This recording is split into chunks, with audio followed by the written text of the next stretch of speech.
కాశ్మీర్ అనే పేరు వినగానే మనకు ముందుగా గుర్తొచ్చేది టెర్రరిజం, ఆర్మీ, యుద్ధాలు. కానీ నిజంగా కాశ్మీర్ అంటే అదేనా? ఇది టెర్రరిజం మాత్రమే కాదు, ఇది హిమాలయాల హృదయం కూడా. పాకిస్తాన్ కి ఇండియాకి జరిగిన 3 వార్స్ లో ఎంతో మంది మన ఆర్మీ పీపుల్ చనిపోయారు. అసలు ఎందుకు డికేట్స్ గా ఫైట్స్ జరుగుతూనే ఉన్నాయి? కాశ్మీర్ ఇండియాది అనడానికి ఏమైనా ప్రూఫ్స్ ఉన్నాయా? ఈ వీడియోలో మనం కాశ్మీర్ చరిత్రను పురాణాల నుండి మోడీ గారి పాలన వరకు పూర్తిగా తెలుసుకుందాం. ఇది కొంచెం లెంతీగా ఉండొచ్చు, కానీ మీకు స్పష్టంగా అర్థమవుతుంది. Welcome to our channel daily dose. మా ఇన్ఫర్మేషన్ మీకు నచ్చితే లైక్ అండ్ సబ్స్క్రైబ్ చేయండి. Part 1, Kashyap Maharshi and Hindu roots. Hindu పురాణాల ప్రకారం కాశ్మీర్ ఒకప్పుడు మొత్తం నీటితోనే ఉండేదంట. అయితే కశ్యప్ మహర్షి అనే మహాముని అక్కడ తపస్సు చేసి ఆ నీటిని డ్రైన్ చేసి అక్కడ మనుషులు జీవించడానికి అనువుగా చేశారు అని అంటారు. అందుకే దీనిని కశ్యప్ మీర్ అంటే కశ్యపుడి చెరువు అని పిలిచేవారు. తర్వాత అదే పేరు కాశ్మీర్ గా మారింది. ఆ తర్వాత ఈ భూమిని మౌర్యులు, క్షూణులు, గుప్తులు వంటి గొప్ప హిందూ సామ్రాజ్యాలు పాలించాయి. ఈ టైంలోనే కాశ్మీర్ లో సంస్కృతం, బౌద్ధ ధర్మం మతాలకు విద్య కేంద్రం అయింది. ఇక్కడే శారదా పీఠం, అనేక వేద పండితులు విద్యార్థులుగా వచ్చారు. హిందువులకు ఎంతో ముఖ్యమైన అమర్నాథ్ గుహలు శివుని పవిత్ర స్థలంగా నిలిచాయి.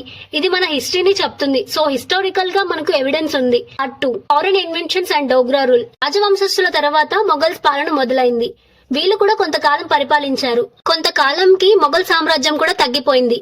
మొఘల్స్ మీద ఆఫ్ఘన్స్ ఫైట్ చేసి కాశ్మీర్ ని ఆక్యుపై చేశారు. ఆ తర్వాత సిక్కుల చక్రవర్తి మహారాజ్ రంజిత్ సింగ్ ఆఫ్ఘన్స్ పై యుద్ధం చేసి కాశ్మీర్ ని స్వాధీనం చేసుకున్నారు. ఇంకా అప్పుడే సిక్ ఎంపైర్ ఫామ్ అయింది. వాళ్ళు కూడా 100 years వరకు రూల్ చేశారు. 1845 లో బ్రిటిషర్స్ వచ్చారు. అప్పుడే బ్రిటిషర్స్ సిక్కులతో యుద్ధం చేసి కాశ్మీర్ ని స్వాధీనం చేసుకున్నారు. ఆ సమయంలోనే జమ్మూని పాలిస్తున్న గులాబ్ సింగ్ అనే రాజుకు కాశ్మీర్ ని బ్రిటిషర్స్ కి ఇవ్వడం ఇష్టం లేక బ్రిటిషర్స్ తో ఒక అగ్రిమెంట్ చేసుకున్నారు. బ్రిటిషర్స్ దగ్గర నుండి 75 లక్షలకి కాశ్మీర్ ని ట్రీటీ ఆఫ్ అమృత్సర్ అగ్రిమెంట్ తో గులాబ్ సింగ్ కొన్నారు. ఇంకా అప్పుడే డోగ్రా వంశం ప్రారంభమైంది. ఇంకా అలా డోగ్రా వంశస్థులు ఈ కాశ్మీర్ ని పరిపాలిస్తూ వస్తున్నారు. Part 3, independence and assertion of India. 1947 లో భారతదేశానికి ఇండిపెండెన్స్ వచ్చింది. ఆ టైంలో అన్ని రాజ్యాలు భారతదేశంతో కలిసిపోయాయి. కానీ అప్పుడు కాశ్మీర్ ని రూల్ చేస్తున్న డోగ్రా రాజవంశస్థులకు చెందిన అప్పుడు కాశ్మీర్ మహారాజా అయిన హరిసింగ్ గారు కాశ్మీర్ ని ఇండియాలో కలపడానికి ఒప్పుకోలేదు. ఎందుకంటే తన పవర్ పోతుందని. సో ఇంకా ఇండియా గవర్నమెంట్ కి ఇండిపెండెంట్ గా ఉండాలి అనుకున్నానని చెప్పారు. అయితే ఆ టైంలోనే పాకిస్తాన్ దాడికి దిగింది. కాశ్మీర్ లో ఉన్న కామన్ పీపుల్ కి బాంబ్స్ అండ్ గన్స్ ఇచ్చి అటాక్ చేయించారు. అప్పుడు హరిసింగ్ గారి సైన్యం తక్కువగా ఉండటంతో ఏం చేయలేక ఇండియా గవర్నమెంట్ ని హెల్ప్ అడిగారు. అయితే అప్పుడు ఇండియా గవర్నమెంట్ కాశ్మీర్ ని ఇండియాలో కలిపితే తప్ప మేమేం చేయలేము అని చెప్పింది. ఇంకా హరిసింగ్ గారు చేసేదేమీ లేక ఇన్స్ట్రుమెంట్ ఆఫ్ అసెషన్ సంతకం చేసి అక్టోబర్ 26, 1947లో కాశ్మీర్ ని అధికారికంగా భారతదేశంలో కలిపారు. సో ఇప్పుడు లీగల్ గా Kashmir is a part of India. అయితే అప్పటి ప్రధాని నెహ్రూ కాశ్మీర్ పరిస్థితులు డిఫికల్ట్ గా ఉన్నాయి అని భావించి టెంపరీగా కొన్ని ప్రత్యేక హక్కులు ఇవ్వాలి అని నిర్ణయించుకున్నారు. ఆ టైంలోని ఆర్టికల్ 370ని తీసుకొచ్చారు.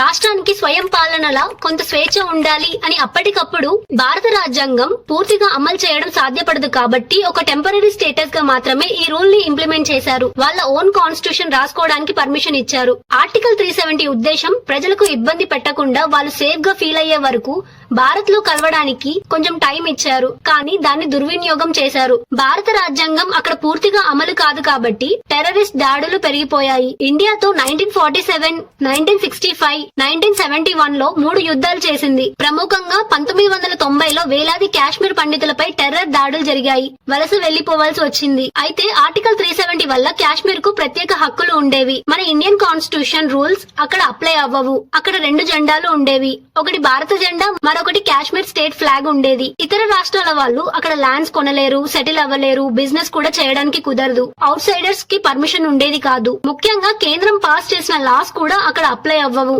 దీని వల్ల అక్కడ టెర్రరిజం పెరిగి డెవలప్మెంట్ లేక అన్ఎంప్లాయ్మెంట్ ఎక్కువ అయిపోయింది.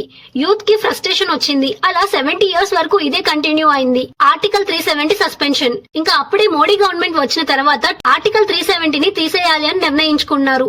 చివరికి 2019లో మోడీ గారి నాయకత్వంలో ఆర్టికల్ 370ని పూర్తిగా రద్దు చేశారు. ఇప్పుడు కాశ్మీర్ కి స్పెషల్ రైట్స్ పోయాయి. మన ఇండియన్ కాన్స్టిట్యూషన్ అక్కడ అప్లై అవుతుంది.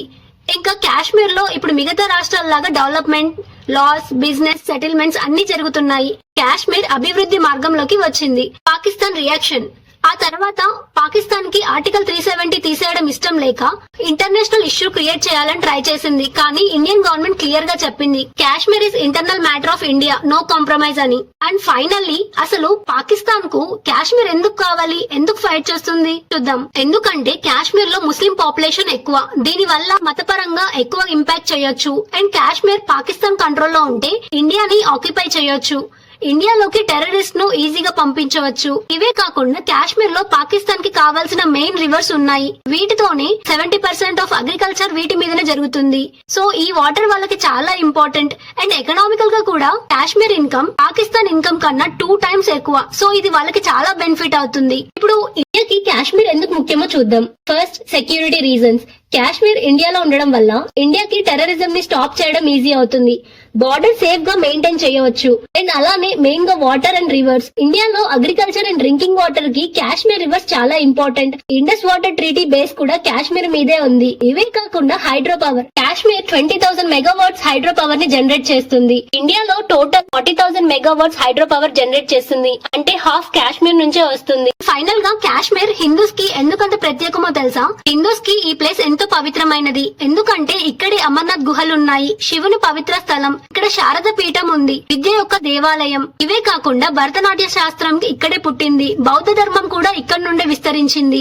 Vaishno Devi temple, Raghunath temple, Shankaracharya temple, Martand sun temple, Bhairavnath temple, Ranbireshwar temple, ఇవన్నీ కూడా హిందూ టెంపుల్సే. సో ఇవన్నీ మన హిందూ మూలాలు. కాశ్మీర్ మనది అని చెప్పడానికి హిస్టారికల్ ప్రూఫ్ ఉంది. లీగల్లీ కూడా మహారాజ్ హరిసింగ్ గారు ఇండియాలో కలిపేశారు. మన ధర్మానికి మూలాలు ఇక్కడే ఉన్నాయి కాబట్టి మన చరిత్ర, మన సాంస్కృతిక గౌరవం కాశ్మీర్ తోనే ఉంది. ఈ ఫుల్ కాశ్మీర్ సిరీస్ మీకు నచ్చితే మా ఛానల్ ని సబ్స్క్రైబ్ చేయండి. ఇంకేదైనా టాపిక్ మిస్ అవుతే చెప్పండి, దాని మీద కూడా వీడియో చేస్తాను.